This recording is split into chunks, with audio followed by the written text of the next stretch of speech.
بسم الله الرحمن الرحیم. د افغانستان ملي راډیو تلویزیون ډیرو درنو قدرمن لیدونکو سلامونه، ستړي مه شئ، وخت مو بخیر. په دې هیله چې روغ او جوړ به یاست او د ژوند چارې به مو ښې وي. قدرمن لیدونکو، دا جوته ده چې قوي او منظم پوځ د یو هیواد د ملا د تیر حیثیت لري او د یو نظام بقا او استحکام د قوي او منظم پوځ پورې تړاو لري چې لله الحمد د اسلامي امارات پر راتګ سره د قوي او منظم پوځ پر جوړښت غور شوی. د افغانستان اسلامي ملي اردو جوړښت، اساس او بنسټ له همدې ځایه شروع کیږي. دا د ابو عبیده بن جراح ملي دفاع پوهنتون دی چې پکې په سلګونو افغان محصلین د مسلکي زده کړو څخه وروسته فارغ او د خدمت ډګر ته رادانګي. په ابو عبیده بن جراح ملي دفاع پوهنتون کې په سلګونو افغان محصلین په زده کړو بوخت دي چې د یو لړ مسلکي زده کړو بشپړولو څخه وروسته به د هیواد او هیوادوالو خدمت ته راودانګي. موږ هم غوره وګڼله تر څو د اونۍ دغه خپرونه د ابو عبیده بن جراح ملي دفاع پوهنتون ته غوره کړو او د دغه پوهنتون بېلابېلې برخې او د دوی زده کړې ستاسو درانه حضور ته در ورسوو. په دې هیله چې د خپرونې تر وروستۍ شېبو راسره پاتې شئ او ملتیا مو وکړئ.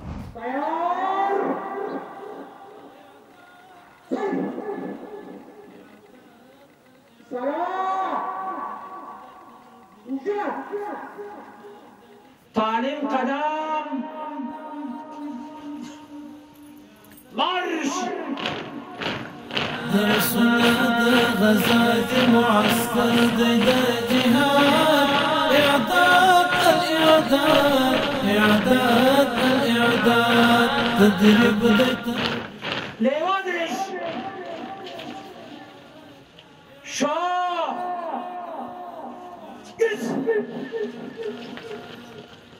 تعلیم قدم مارش فخ ولدي سلام ازدك ولدي رسا رسا سبو زي ليودرش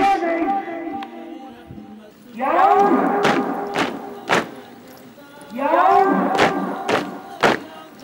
تعلیم قدم درسنا د غزات معسكر د جهاد اعداد الاعداد اعداد الاعداد تدريب د تربيه رشا زلمي د استشهاد اعداد الاعداد اعداد الاعداد د حق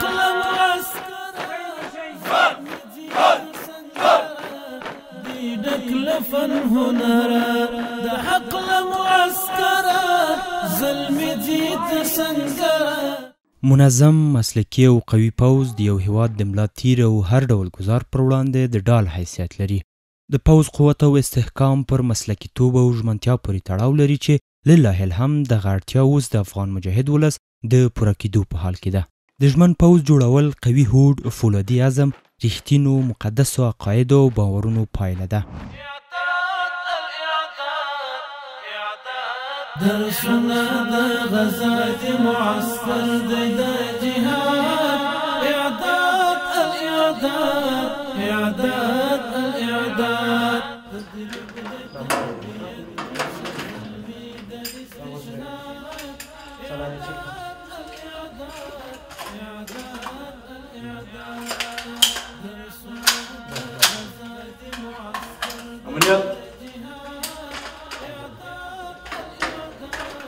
اعداد الاعداد تدريب د تربيه رشا زلمي د استشهاد اعداد الاعداد اعداد الاعداد سلام ازدك ولدي رسا رسا مشتل دي دسترګو فخ ولدي.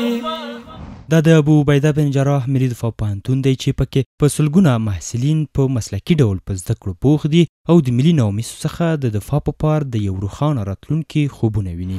الحمد لله وكفى والصلاة والسلام على رسول الله أما بعد فأعوذ بالله من الشيطان الرجيم بسم الله الرحمن الرحيم وأعدوا لهم ما استطعتم من قوة ومن رباط الخيل ترهبون به عدو الله وعدوكم صدق الله العظيم وصدق رسوله النبي الكريم. لهر څه نه مخکې تاسو او د ملي راډیو ټلویزیون ټولو لیدونکو او کتونکو ته سلامونه، نیکې هیلې او احترامات وړاندې کوم. محترمه د حضرت ابو عبیده بن جراح رضی الله ملي دفاع پوهنتون اساسي ماموریت دا دی چې د افغانستان اسلامي امارت لپاره با ایمانه هیوادپاله مسلکي او ژمن افسران وروزي ترڅو د ملي دفاع وزارت په تشکیلاتو کې وړ نظامي او علمي کادرونه برابر شي. دا روزنه د اسلامي عقیدې جهادي روحیې علمي پوهې او نظامي عصري نظامي مهارتونو پر بنسټ ترسره کیږي. ملي دفاع پوهنتون د اسلامي امارت د دفاعي بنسټونو یو اساسي برخه ده چې د مسلکي افسرانو د روزنې لپاره ستراتیژیک ارزښت لري. دا پوهنتون د ملي اسلامي اردو د افسر او لوړ رتبه بریدمنانو طبقې د روزنې بنسټیز مرکز ګڼل کیږي او د پوځ د رهبرۍ راتلونکي نسل پکې روزل کیږي. نو له همدې امله د اسلامي امارت د ملي دفاع په تشکیلاتو کې مرکزي او ستر ستراتیژیک ارزښت لري.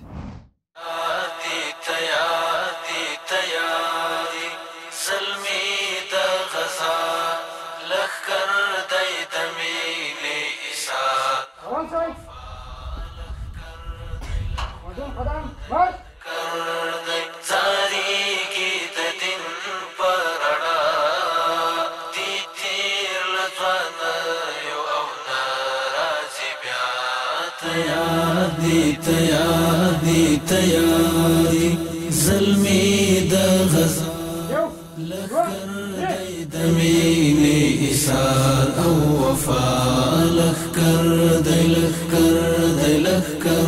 دی زاریږي د دین پر رڼا دی تیر له ځوانیو او ناراضي بیا تیار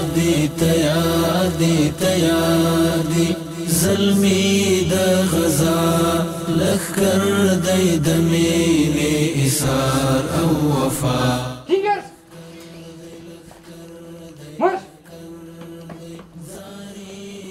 د دین پر رڼا دی تیر له ځوانیو او ناراضي بیا راویښ اولسونه د بیا د جهاد عالمان اورید تدریب د اعداد قوت د ځانګړی قوت استشهاد غزا ته د بیا ملاتړلی هیواد له غربه تر ارګا غلیم په فریاد غزا ته د بیا ملاتړلی هیواد له غربه تر ارګا غلیم په فریاد حسین انقلاب مو د مینې معنا تیار دی زلمی د غزا لخکر دی د مینې ایثار او وفا لخکر دی زاریږي د دین پر رڼا دی تیر له ځوانیو او ناراضي بیا. د حضرت ابو عبیده بن جراح ملي دفاع پوهنتون تشکیلاتي جوړښت کې په 4 بیلابیلو اکاډمیو کې محصلینو ته په نظامي او اکاډمیک یا ملکي برخو کې په نړیوالو معیارونو برابر زده کړې ورکول کیږي. په ملي دفاع پوهنتون کې د افسر د مسلکي علمي او فکري روزنې لپاره بیلابیل اکاډمیک نظامي او تخنیکي پروګرامونه فعال دي. په اکاډمیکو برخو کې اقتصاد، کمپیوټر ساينس، اداره او رهبري، اسلامي عقیدتي علوم او ځینې نور تدریسیږي چې د افسرانو ذهني، مدیریتي او فکري ظرفیت لوړوي. په تخنیکي څانګو کې د نظامي انجنیري، سیول انجنیري، میخانیک او نور اړوند تخنیکي مهارتونو تدریس ترسره کیږي ترڅو افسران د وسایلو، تجهیزاتو، ساختماني چارو او انجنیري تطبیقاتو لپاره عملی وړتیا پیدا کړي. او د دې ترڅنګ په نظامي برخه کې توپچي، زریدار، کشف، نظامي استراتیژي، تاکتیک، ارتباطات، فزیکي تمرینات او ځینې نور شامل دي چې محصلین د سوق او ادارې، قومندې، رهبري او میداني عملیات لپاره چمتو کوي. زده کوونکو ته نظري زده کړې، پولیګوني میداني تمرینونه او عقیدتي روزنه او عملي نظامي تمرینات وړاندې کیږي څو یو داسې متوازن، با ایمانه، مسلکي او مدبر افسر وروزل شي چې د ملي اسلامي اردو د تشکیلاتو غوښتنو ته مناسب وي. الحمدلله د ملي دفاع پوهنتون د تعلیمي او تحصیلي درسي نصاب د اصلاح او پرمختګ لپاره موږ په تشکیل کې یو ځانګړی مدیریت لرو چې د همدې کار مسؤلیت د هغوی د دې مدیریت په غاړه دی. دا مدیریت د پوهنتون ټول تعلیمي او تحصیلي نصابونه په دوامداره توګه ارزوي تحلیلویه، طرح کویه او تطبیقویه چې الحمدلله ډېرې زیاتې لاسته راوړنې په دې برخه کې موږ لرو. په ملي دفاع پوهنتون کې د نصاب اصلاح یو سیستماتیک او تخصصي بهیر دی چې د یاد مدیریت په چوکاټ کې د څو مهمو کمیټو له لوري مخ ته وړل کېږي. د دغه کمیټو له جملې څخه یوه تخنیکي او مسلکي کمیټه ده، بل د علمي شورا د نصاب کمیسیون دی، او همداراز یوه بله مهمه کمیټه د علما کرامو د مسلکي کمیټه ده چې د اړونده نصابونو د شرعي، فکري او عقیدوي اړخونو ژور تحلیل او تنظیم کوي. ډېری نصابونه الحمدلله د شرعي، فکري او مسلکي اړخه اصلاح او نوي سوي دي او لا هم د اصلاح په حال کې دي، ځکه دا یو دوامداره پروسه د وخت اړتیا لري. د نصاب د اصلاح عصري کولو لپاره د نړیوالو معیارونو سره د همغږي کولو لپاره د علمي انکشاف لپاره اوږدمهاله ستراتیژیک پلانونه جوړ شوي دي الحمدلله چې د امکاناتو په پیدا کېدو سره به انشاءالله مطابق تطبیق سي او عملي به سي. هر کله چې موږ تاسو دیپچي خلاصون دي لاندینۍ حصه کې د هغه قنداغې چې دی دلته یو قید ده، په دې شکل سره به یې خلاصو. دلته کې یو قید لري، نو دا قید به اول نیسو، بیا به چې دی قنداغ به یې خلاصو. چې قنداق هم خلاص کو نو بیا په دوهم مرحله کې چې دی سرپوز صندوق میکانیزمه جوړوو او بیا چې دی فنر ارجاع او میل د هغې وباسو. دې ته ویل کېږي فنر ارجاع او میل کې داخل کې چې دی د دې میلک دی باندینۍ حصه یې پوخ یا کورې د دې چې دی دا چې دی فنر ارجاع ورته ویل کېږي. بیا سرپوز صندوق میکانیزمه بیا جګېږي، ټول پروسیجرات متحرک یې خلاصېږي. د لمر کور ته وهي پر دې لاره قدم، په شغلو د سهار جرړې باسي د غم. د لمر کور ته وهي پر دې لاره قدم، په شغلو د سهار جرړې باسي د غم. د تدریب په میدان شزلمي واړتم، رضا پیر د خدای د ځوانۍ په درهم. د تدریب په میدان شزلمي واړتم، رضا پیر د خدای د ځوانۍ په درهم. ربا مکړې خاموش د ظلمایو پرتم، ربا مکړې خاموش د ظلمایو پرتم. د نغمو له مناره د عشق وړي سرود وړي سرود. فرانسې تیار ځئ قامات راځي، وزن قدم ورش. خورګ دی د اغیارو پر کومې ځوانان، نسوځېږي په اور د ازل او نمرود. خورګ دی د اغیارو پر کومې ځوانان، نسوځېږي په اور د ازل او نمرود.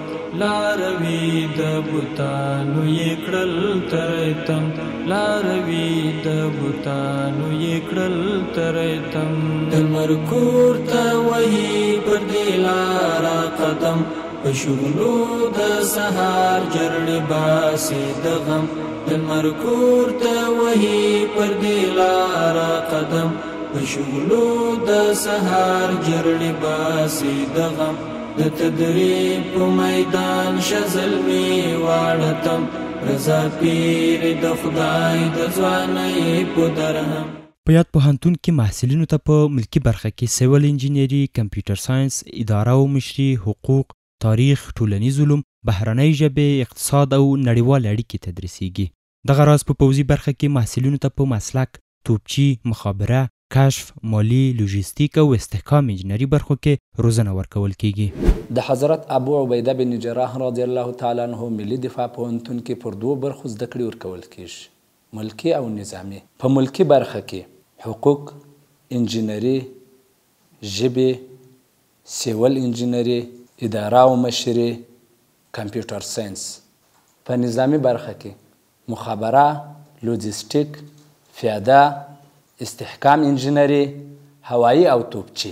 د حضرت ابو عبیده بن جراح رضی الله تعالی عنه ملي دفاع پوهنتون پالان تر فراغت وروسته په خورا ایمانداري او هیوادنۍ جذبه د هیواد له سرحداتو او نوامید څخه په کلکه دفاع کوي.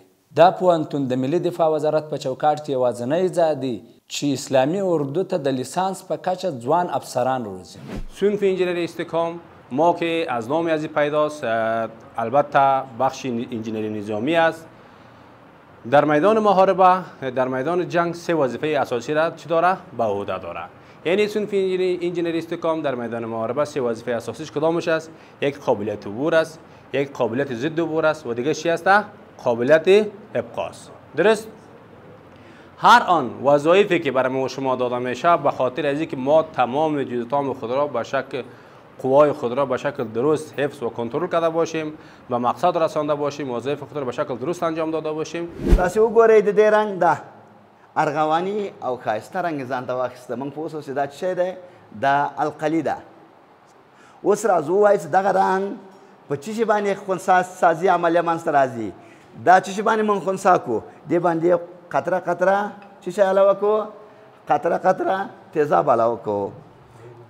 نو دا تیزاب تاسو ګورئ، اوس ګورو تاسو وګورئ چې دا بیرته خپل عادي حالت تیزاب باندې اضافه بس وګوره دا وګورئ دا هري دا بیرته عادي حالت یې ځان ته واخیست. نو دا و زموږ نننی درس. M240 اسلحه چې ده د پیاده ټولګي او قدرت لرونکي اتوماتیک اسلحه څخه عبارت ده چې د دښمن پرسونال، ټیر لرونکي موټر او زه د دښمن دپاره موږ په صحیح توګه دغه اسلحې څخه کار اخیستی شو.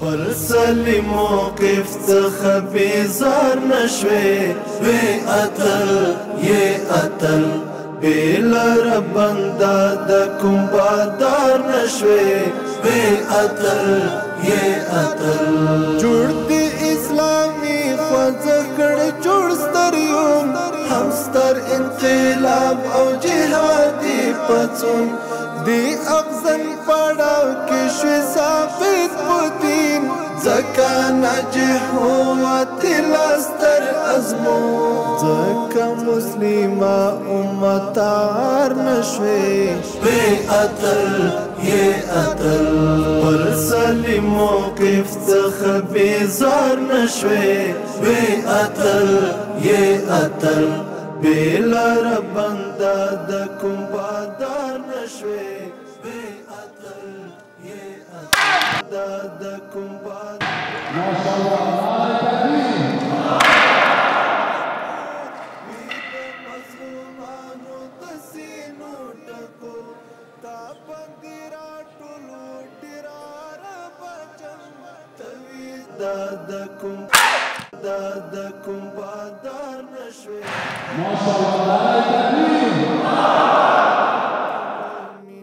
شولې خار نشوې وی اتل یې اتل پر سلی موقف څخه بیزار نشوې وی اتل یې اتل بیلر بنده د کوم بادار نشوې وی اتل یې اتل ورته کړ غرب ته د عبرتونو درس هم مسلم امت ته د ننګونو درس وی بد تاریخ پس بینا پاړه کې ولو بتل ستا د غیرتونو درس زند دی پورا کړل مالار نشوې وی اتل یې اتل پر سلی موقف څخه بیزار نشوې وی اتل یې اتل. الحمدلله د ملي دفاع پوهنتون د تدریس نظام د عصري پوځي معیارونو سره بالکل برابر دی الحمدلله. خو له دې سره اسلامي ارزښتونه د نظام پالیسي او همداراز د خپلې خاورې واقعیتونو ته هم ځانګړې پاملرنه شوې ده. درسي نصاب له نظري، عملي، ستراتیژیک، اخلاقي او عقیدوي محتواو څخه جوړ شوی دی. موږ استادان چې دي په خارج او داخل کې درسونه ویلي دي، مسلکي استادان دي او دلته تاسو خپله وینئ چې نظامي تجهیزات شته دي. دا درسخانه بله ده او بله د پلچرخي کمپ ته وړي عملي درس لپاره. نظامي مسلکونه چې مثلا پیاده ده، توپچي ده، مالي ده او مخابره ده او کشف ده او ملکي رشتې چې دي حقوق ته، نړیوال اړیکې دي، اقتصاد ده او کمپیوټر ساینس ته، حقوق ته. غیر د کمانډانه به هیڅ حرکت نه کوئ. چې هر وخت کمانډان ته وشوه تاسو به حرکت کوئ. مکانیزم صندوقونه خلاص کړئ. په یو صف ورته کوئ. ورته کوئ. ورته راسه، ورته مخکې ورته راسه.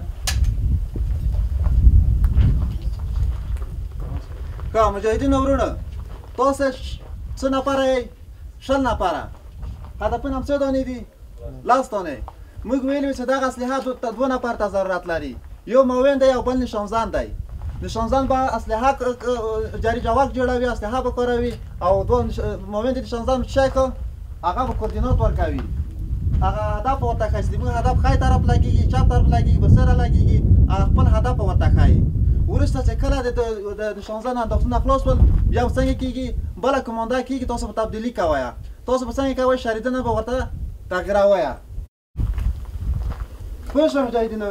موږ به بولک په شمار باندې کات نشانزن به څنګه ښایي؟ یو معاون د نشانزن به هېڅ نه وایي. ښه وپوهېدئ؟ بولک په شمار دوه درې څلور پنځه شپږ اووه دا مجاهدین ورونه هر نفر خپل شماره مو معلومه شوه د بارې خونه وشمېرئ، مغه تاسو هدف دی. د بارې خونه وشمېرئ، څوم نمبر یې؟ درېیم. یو دوه درېیم نمبر د بارې هدف تاسو دی. د بارې خونه ټول وشمېرئ، هر نفر خپل هدفونه وپېژندل. څوک مشکل نه لري. ګورئ مجاهدین ورونه، که د بل نفر هدف مو وشته څنګه کېږي؟ تاسو هم نمرې کمې کېږي او مجازي کېږئ. کوشش وکړئ خپل هدف ته متوجه کېږئ. مجاهدین ورونه چې کله کمانډر ته وشوه، تاسو په یوه ساعت څنګه کوئ؟ پروت به کوئ. نه چې یو په پاس پاتې نو بل څنګه کوئ؟ وروسته پروت به کوئ. په یو وار په یوه کمانډر باندې پروت دی. سلام سے پروت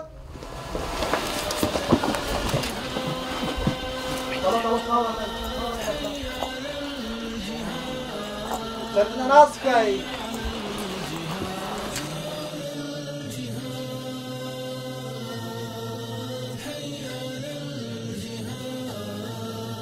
تیار شئ. د مقدسې صندوقونه بسته کړئ.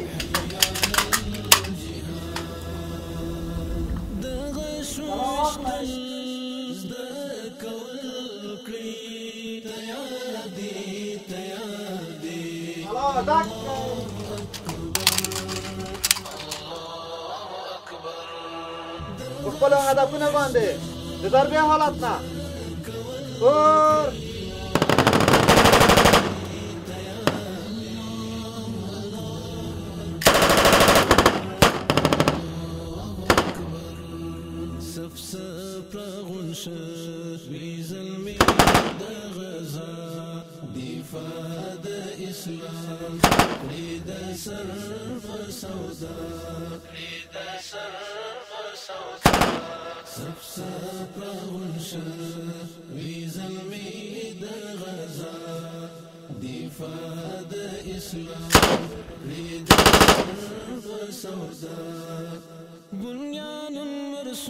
په خپلو هدفونه باندې د ضربې حالت نه مقدسې صندوقونه بسته کړئ.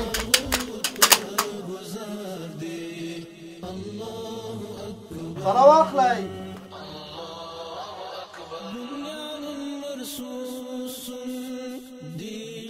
سلا ډک کړئ.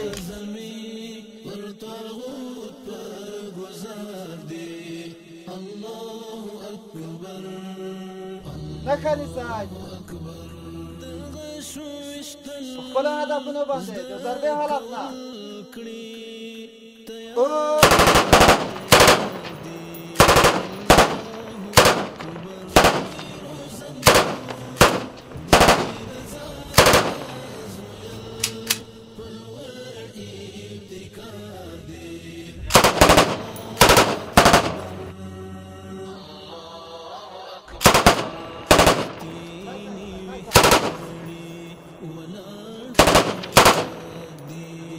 يوسف فهدفونه وراندي مارش صرفان يدي ريحتيني ويخزري ولار بغير دي زي ورد الأفكار تنفس بين صرفان يدي تنفس بين صرفان يدي قلنا ويجوندون محصلینو ته د نظري زده کړو ترڅنګ عملي زده کړې هم ترسره کیږي، څو وکولی شي خپلې وړتیاوې په ښه شکل سره د عمل په ډاگر کې ثبت کړي.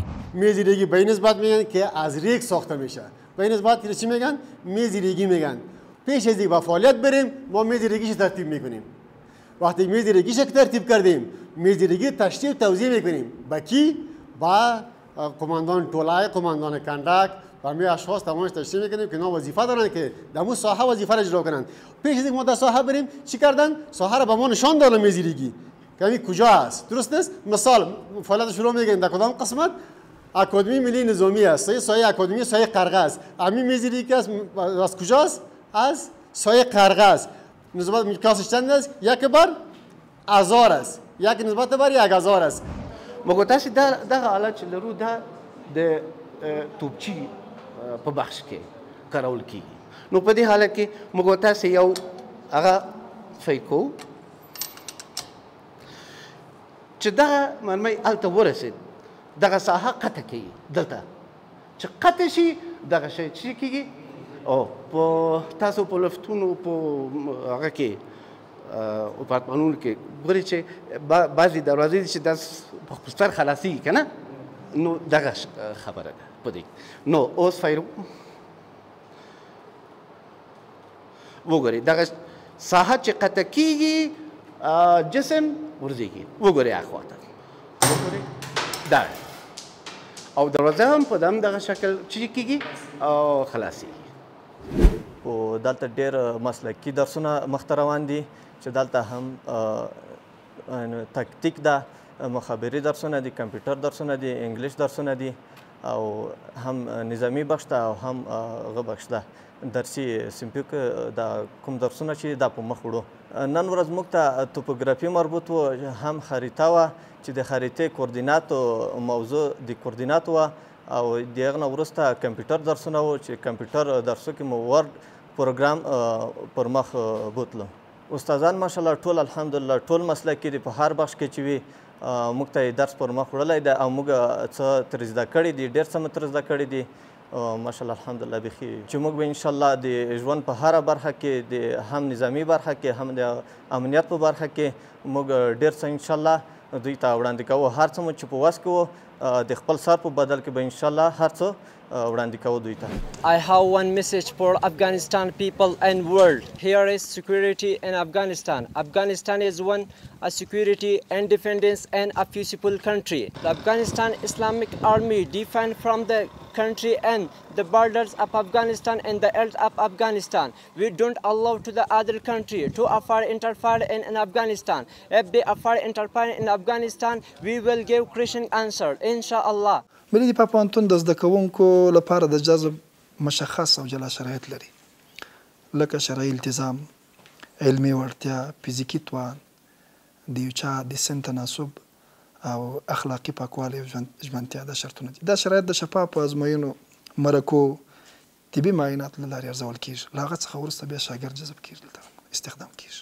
د افسرانو او بریدمنانو د سالمې روزنې لپاره ځانګړي روزنیز پروګرامونه برابر شوي دي الحمدلله، چې په دې کې ابتدایي نظامي روزنه ده، منځمهاله تکتیکي کورسونه دي، د افسرانو د ارتقا لپاره مسلکي کورسونه او تخنیکي مهارتونه هم پکې شامل دي. دا پروګرامونه یوازې دا نه له پلیګوني تمرینات څخه نیولې د وسلو کارونه، د قمندې او رهبرۍ مهارتونه دا ټول پکې شامل دي.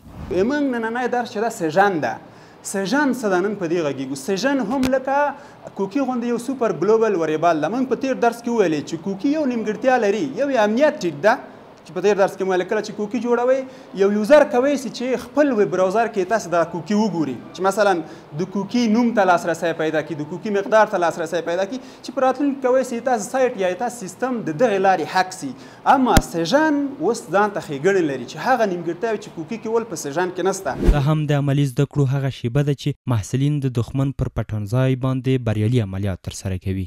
نیروهای دشمن تعداد 8 الی 6 تن که با اسلحه های M16 کلاشینکوف، پیکا و راکت مجهز می باشند در قریه افغان جابجا گردیدند. به شکل نیمه نظامی، یعنی بعضیشان لباس نظامی بر تن دارند و بعضی ها در لباس اهالی ملکی خود را جابجا کردند. در اراضی اکادمی افسران حاضر گردیدیم تا که این وظیفه را به شکل وجه حسنش پیش ببریم. میزی که فعلا ما شما به خاطر ابلاغ امر محاربوی خیش حاضر نمودیم، میزی است که به مقیاس 1/25000 می باشد که در این فقط ساحه تعلیمی یا ساحه اراضی اکادمی افسران شامل می باشد. منا یہ کہ وہ مونگ ساتنا دا وطن په مینا یې کوو مونږ ساتنه دا وطن سرتیري اتلان یو کړو پالنا دا وطن کړو پالنا دا وطن په مینا یې کوو مونږ ساتنه دا وطن په مینا یې کوو مونږ ساتنه دا وطن ورکړې مو پرې ډېرې قربانۍ د دا سرونو ورکړې مو پرې ډېرې قربانۍ د دا سرونو دا عهد مو د کړی کړو روزنه دا وطن دا عهد مو د کړی کړو روزنه دا وطن سرتیري اتلان یو کړو پالنا دا وطن کړو پالنا دا وطن په مینا یې کوو مونږ ساتنه دا وطن په مینا یې کوو مونږ ساتنه دا وطن غاصبین او ظالمان با ورکوو حمله وطنا غاصبین او ظالمان با ورکوو حمله وطنا لپردیو با کوو مونږ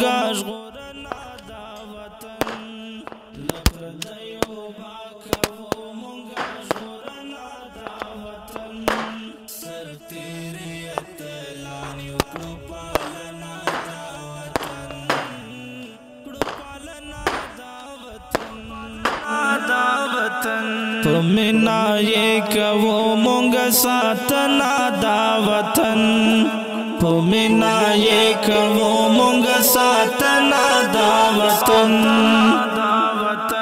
ګلاد دا وطن مو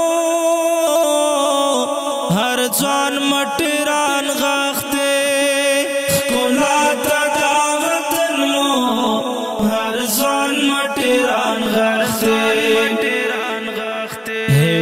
سمسور وکړو راغونا دا وطن هیواد سمسور وکړو راغونا دا وطن سرتیري اتلان وکړو پالنا دا وطن کړو پالنا دا وطن په مینا یې کوو مونږ ساتنه دا وطن په مینا یې کوو مونږ ساتنه دا وطن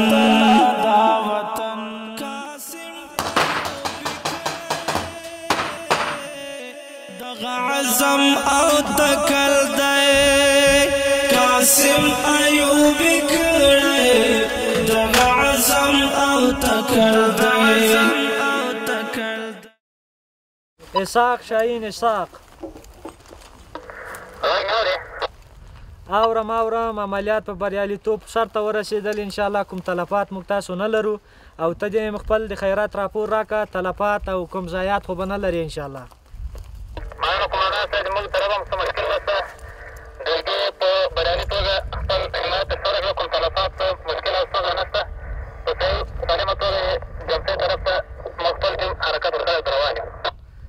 ژوندی سلامت اوسې ځان دغه د تجمع محل ته راورسوه د دې ځای نه انشاءالله بیرته د جوزستان په طرف حرکت کوو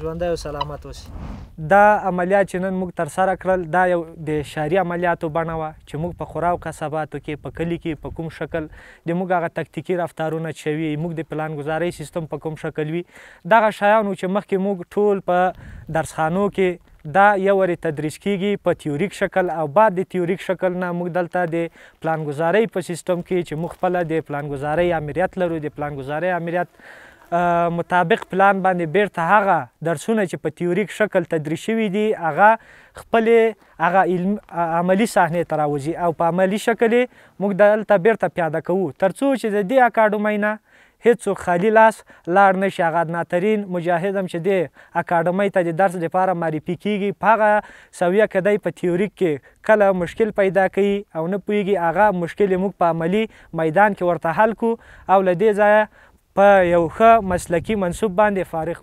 د حضرت ابو عبیده بن جراح ملي دفاع پوهنتون قماندان تورن جنرال محمد هاشم حذیفه په وینا یاد پوهنتون د هیواد په کچه مهم او ستراتیژیک اهمیت لري چې پکې محصلین په مسلکي ډول روزل کیږي او له فراغت وروسته به د ملي دفاع وزارت په چوکاټ کې پر دندو وګمارل شي. الحمدلله د حضرت ابو عبیده بن جراح رضی الله عنه ملي دفاع پوهنتون استادان او کادرونه ډېر لوړ علمي او مسلکي وړتیاوې لري. دوی د نظامي تجربې لري، نظامي علمي تحصیلات او اسلامي فکر خاوندان دي. ځینې استادان د نورو اسلامي هیوادونو له نظامي اکاډمیو څخه فارغ شوي دي او الحمدلله په الحال د په درس او تدریس باندې مصروف دي. هو الحمدلله عقیدوي او اخلاقي روزنه د ملي دفاع پوهنتون یو اساسي دنده او اساسي برخه ده د زده کړو. زده کوونکي د عقیدې، جهادي فلسفې، د مجاهد د شخصیت جوړونې، د اسلامي اخلاقو، د شرعي احکامو او مکلفیتونو په برخه کې منظمه زده کړه ترلاسه کوي. فارغان خو د ملي دفاع وزارت اړوند قطاعات او جزتامونو ته استول کیږي او هلته د سوق او ادارې جزتام د مشرۍ، تخنیکي مدیریت، ارتباطات او استخبارات او لوجستیک او تعلیمي چارو مسؤلیتونه ورسپارل کیږي. د دوی ټاکنه د ظرفیت، تخصص او اړتیا له مخې ترسره کیږي چې په کوم ځای کې ضرورت دي. الحمدلله تر دې دمه د پوهنتون له لورې سلګونه مسلکي افسران فارغ شوي دي. عصري درسي نصاب ورته جوړ شوی دی او لا هم تر کار لاندې دی. د عملي تمریناتو ساحې او تخنیکي لابراتوارونو په لحاله فعاله شوي دي. الحمدلله د استادانو ظرفیت بلنه شوې ده. خلاصه دا پوهنتون اوس د اسلامي امارت د ملي دفاع وزارت په چوکاټ کې یو منظم علمي او عقیدوي مرکز جوړ شوی دی او لا هم په دې برخه کې زیاتې هڅې روانې دي. الحمدلله زما د قمندانۍ په موده کې د داخلي تشکیلاتو اصلاح چې دا ډېر یو مهم بحث دی د تشکیل اصلاح، د دې درس نصاب ته نویوالی ورکول، د استادانو علمي او عملي تقویه، د عقیدوي پروګرامونو زیاتوالی، د اړیکو د سیستم پراختیا، د مالي اداري او لوجستیکي شفافیت لپاره مشخص اقدامات ترسره شوي دي. زموږ هڅه دا ده چې پوهنتون له هره پلوه یو نمونوي مرکز په توګه جامع او زده کوونکو ته ورمعرفي کړو.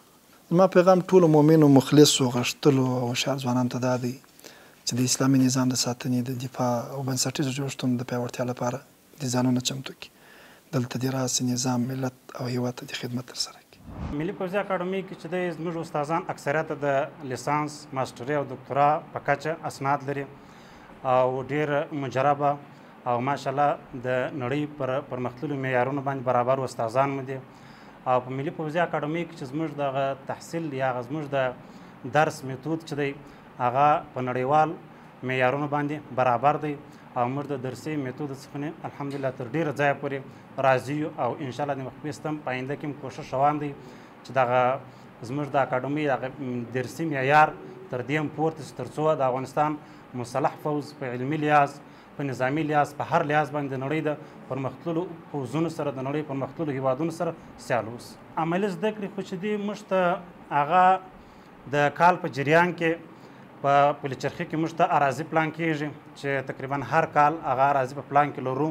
ځو دوه ریالت صحرایي زده کړې کوو، صحرایي کمپونه لرو او په دولت ملي پوځي اکاډمۍ کې هم پر نظري زده کړو سربیره پاوتي کې یوه ورځ، بعضې وختونه شنبې ورځ، بعضې وختونه سه شنبې ورځ موږ ته د عملي زده کړو دپاره اراضي په پلان کې نیول شوې ده چې خپله د حضرت ابو عبیده بن جراح رضی الله تعالی عنه ملي دفاع پوهنتون د دغه عملي زده کړو دپاره ځایونه لري.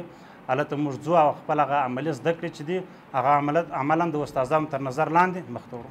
خپلو هیوادوالو ته پیغام دا دی چې هغوی ته دا ډاډ ورکوم چې د افغانستان مسلح پوځ د نړۍ د ټولو پوځونو سره بیا چې لوی فرق یې درته وایم هغه به دا وي چې زموږ د پوځ اکثریت غړي د قرآن عظیم شان حافظان او د تیر شل کلن اشغال په وړاندې جنګېدلي مجاهدینو څخه نه دي او په خپل سر مال باندې د دې ملک څخه نه ستاسو د ناموس څخه نه ستاسو د عزت څخه نه په هر ډګر کې دفاع کوي. د دشمنانو او د هغوی د ګوډاګیانو تبلیغات غوږ مه نیسئ. د دې پوځ د دې نظام تر شا ودرېږئ.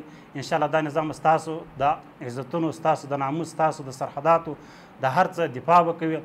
او زموږ په ملي پوځي اکاډمۍ کې زموږ ټول افسران چې د دې ځای څخه نه فارغېږي هغوی د الله تعالی په سپېڅلي کتاب باندې قرآن عظیم شان باندې لا څه شی قسم یې خوړلی دی. لکه څرنګه چې نظم او مسلکیتوب د پوځ له مهمو او بنسټیزو اړتیاو څخه شمیرل کیږي، نو لیدل کیږي چې لله الحمد د افغان پوځ لیکي اوس خورا منظم او مسلکي دي چې دا یو وړه بیلګه او د هیوادنۍ مینې په هسکه غاړه د ژمنتیا اوچته نعره ده.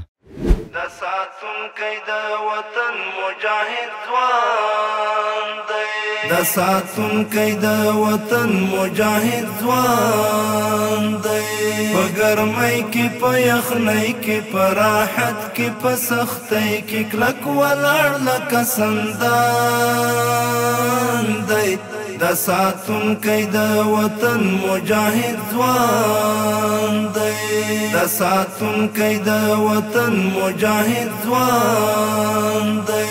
ستر هدف او ستر مقصودی د دې خلکو هوساینه کړي په ټول توان او قوت یې چې د مال او سر ساتنه جنتي غوندې سر تیری دی ولاړ په هوډ او ژمنه مبارک دی هزار بار شه خادمان دی دی وطنه مبارک دی هزار بار شه خادمان دی دی وطنه ستا په مینا یې ایمان دی د ساتونکی د وطن مجاهد ځوان دی په ګرمۍ کې په یخنۍ کې په راحت کې په سختۍ کې کلک ولاړ لکه سندان دی د ساتونکی د وطن مجاهد ځوان دی د ساتونکی د وطن مجاهد ځوان دی د دنیا له رنګینه یو عش عشرته بې پروا دی په وطن او خپلو خلکو تر وروستي حده شیدا دی د اسلام او وطن حب یې په رګونو کې پیدا دی ولسونو چې غوښتلو زموږ د خوب تعبیر همدا دی ولسونو چې غوښتلو زموږ د خوب تعبیر همدا دی د هر یو پر هر درمان دی د ساتونکی د وطن مجاهد ځوان دی په ګرمۍ کې په یخنۍ کې په راحت کې په سختۍ کې کلک ولاړ لکه سندان دی د ساتونکی د وطن مجاهد ځوان دی. بسم الله الرحمن الرحیم. زه محمد باسط فاتح د حضرت معاذ بن جبل رضی الله عنه ملي پوځي اکاډمۍ د دریم کال پوهنپال. السلام علیکم ورحمت الله وبرکاته. زه خپل ولس ته دا پیغام ورکوم چې تاسو په ارامه او ډاډه خپل خوبونه وکړئ. هیڅ دښمن ته دا اجازه نه ورکوو تر څو زموږ د افغانستان په یوه خلویش خاوره کې خپل قدم کېږدي. نعره تکبیر! نعره تکبیر! نعره تکبیر! د افغانستان ملي راډیو تلویزیون او د خپلواکۍ او امنیت ساتونکو خپرونې ډیرو درنو قدرمنو مینوالو دا وه زموږ د نن ورځې ځانګړې خپرونه چې د ابو عبیده بن جراح ملي دفاع پوهنتون څخه مو ستاسو درانه حضور ته وړاندې کړه.